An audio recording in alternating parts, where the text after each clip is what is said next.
Hello everyone, welcome to Star PH TV. So this time we're going to do a tech unboxing on this channel, and we're going to try this ThinkPlus LivePods XT80 that we got online. So yun, sabay-sabay natin buksan to guys, but before that, let's check out our intro.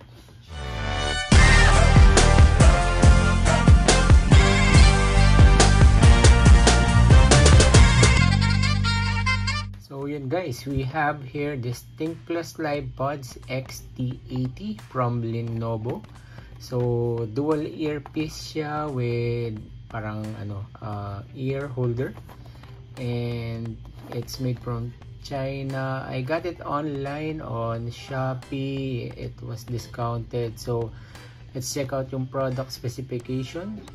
More or less 10 meters ang transmission distance, 55 mAh battery capacity, usage time of 6 hours for headset, and charging time is about 1.5 hours. Input specification 5 volts, 55 milliamperes. And this one's Bluetooth wireless na of course earpiece. And yun, medyo mapurong na yung ating cutter. Kailangan natin pa sharp. I'm not really sure how this this will pair up, kasi medyo on the cheaper side, but based naman sa models, sa mga models na nandun, this one is on the higher end, the XT80. Meron din kasi mga lower version, and based sa specification niya. So ito yung mga laman. We got this USB to Type-C, some earplugs with different sizes, yung kanyang lalagyan, and so yun, it still comes with this plastic.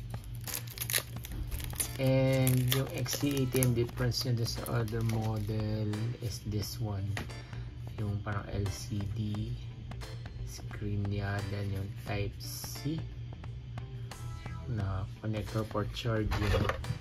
Other items in the box is quality control pass, and this one yung Chinese, and the manual.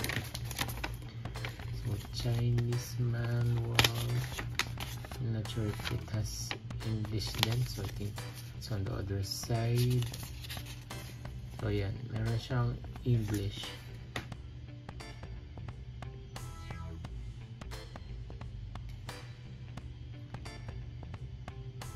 Ang speaker power niya is 5 milliwatts. Then dalawa siya, it has microphone sensitivity of 42 decibel plus or minus 3 dB. Hindi ko lang sure kung meron tong noise cancellation, but I think it does. Isa rin yata doon sa mga chinek ko sa specification, because I plan to use this din sa mga sa mga video calls.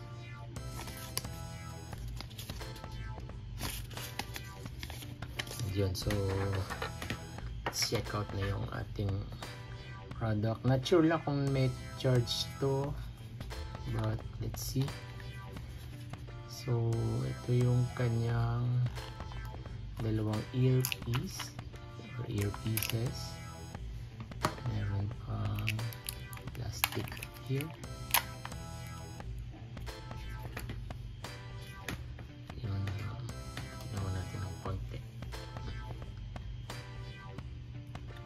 And so yun, so dun ang connection niya for charging. I'm not sure lang kung meron pang charge, but yeah, let's check. But before that, meron siya 100% LCD type yung niya. So full charge yung lalagyan. And this one on the think this is the right earpiece. It has 2 buttons. Tapos ito yung connector sa ear. And I'm not sure kung saan yung microphone nito. And the other earpiece also has 2 buttons. And yung sa earplug.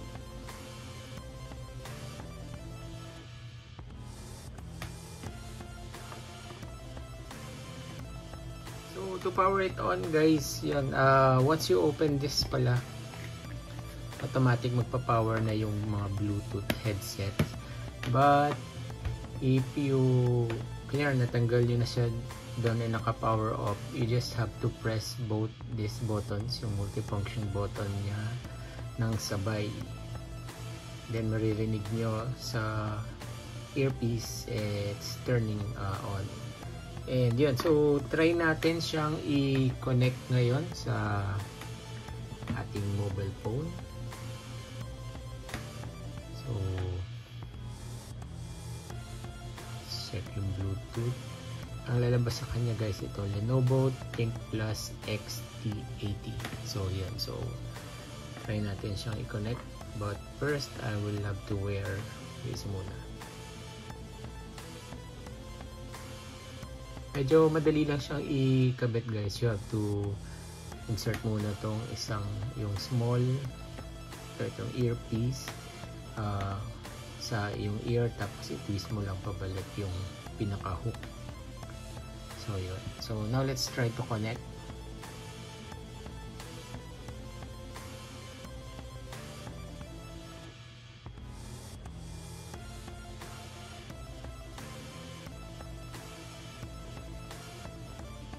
Ayan, so connected na siya, and we'll try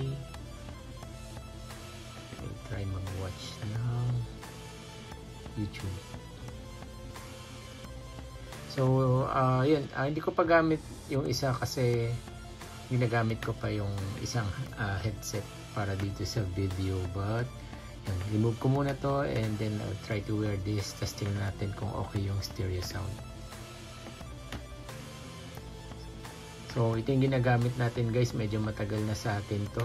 So if you see dun sa ating mga videos, yan, at sure ko naririnig kasi yung mic nito nandito sa ano.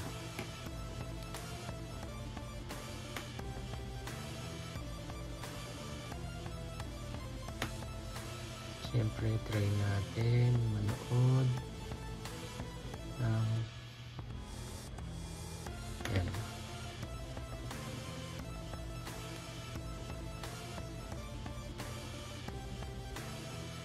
Wow, yan. Ang ganda ng tunog niya guys. If you experience it, left and right. Hinaan natin konti. Medyo malakas. So yan. So napanood ko yung ating video. We just uploaded it. So yung game namin last time. And maganda yung sound quality niya. And yun, so far left and right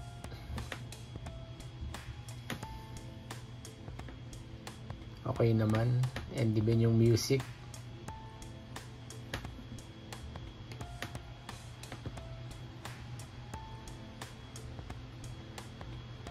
so yun guys, medyo malayo itong palang mic, so nagsasalta ako kanina, not sure kung narinig yung sinasabi ko, but as said, medyo I mean okay na okay yung sound niya, and maganda yung quality. Left and right, naririnig mo yung parang stereo sound talaga. So what's the sound sa right side and sa left. Ayan, so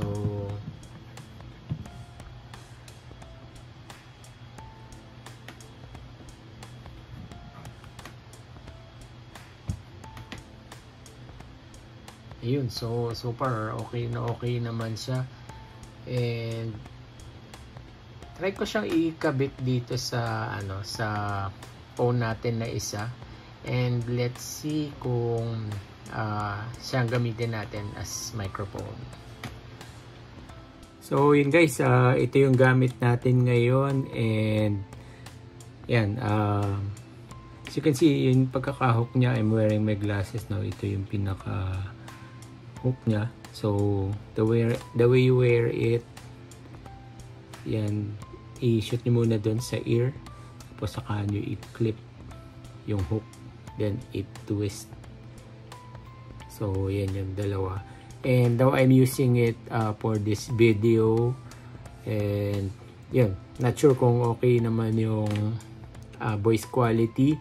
Medyo umuulan sa labas. I'm not sure if you're able to hear or nagka-take effect yung kanyang noise cancellation, but I hope it works. And yun, medyo gagamitin natin siya kasi sa mga video calls or calls sa Zoom meetings or calls sa office.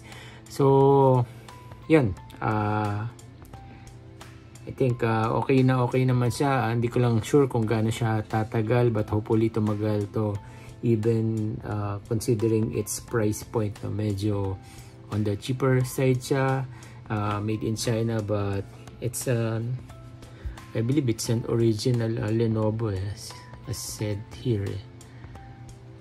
Ayan, so ayun. So yun guys, yung unboxing and review natin itong ThinkPlus LivePods XT80 from Lenovo. Medyo umuulan na ulit. Hopefully hindi narinig yung malakas na ulan sa labas. But with that guys, I would like to give a big shoutout sa ating mga members na si Hampas Lupang Burgis, si Beth Angel Mendoza in Seoul, John Arty Vlog, Taste and Sip by Tesha, si Mommy Madselen, and si Mommy Bel Sato. And big shoutout sa HLJ and Sato family, and sa mga kasama natin dyan sa group chats. Also big shoutout sa YT Friends, YT Family, and YT Team Sunday. Also big shoutout sa ating mga kasamang mukbangers, some artists, content creators, vloggers, gamers, action figure collectors, and trading card collectors. So I hope guys nag-enjoy kayo dito, and your thoughts about this product. Are you going to try it? Yan, on sale naman siya, and medyo mura online, or magpapas kayo. So I want to hear your thoughts on the comment section below. And also, kung nagustuhan nyo ito guys, please do leave a like and share na din. And sa mga hindi pa po nakapag-subscribe, please do subscribe to our channel, Tower PH TV, where we talk about different types of collections and investments. And from time to time yan, nag-open tayo ng some tech stuff. So it will fall under sa playlist natin na Tower PH Tech. And yun, if you're into gaming naman, please do check out our gaming channel, Tower PH Gaming, where you can experience the excitement. So dyan natin na na-upload yung ating mga games like Mobile Legends, Sky Warriors, and yung Real Racing 3. So I hope nag-enjoy kayo guys, and maraming salamat sa pag-support dito sa ating channel. Hopefully makasama ko po ulit kayo sa ating pang mga susunod na videos. Maraming salamat po. Again, this is Albert Remo from Tower PH TV.